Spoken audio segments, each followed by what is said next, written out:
На денешниот чин на заклетва се обврзавте дека ќе ги браните највисоките уставни и човекови вредности.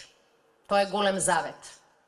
Но и Република Македонија мора да го исполни заветот кон својата армија.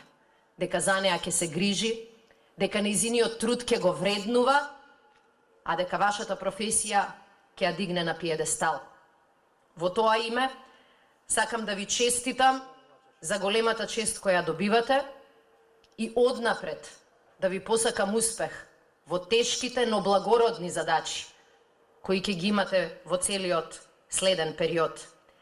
И во име на тие нови почетоци, мора да кажам дека членството во НАТО ќе значи шанса за Македонија да гради безбедна, сигурна и економски просперитет на иднина.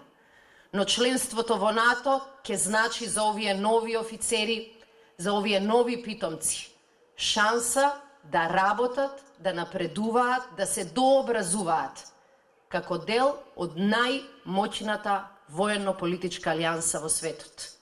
И затоа, како што им должиме на нашите предци, така должиме и на овие млади генерации да направиме се да ја постигнеме оваа стратешка цел на нашата татковина.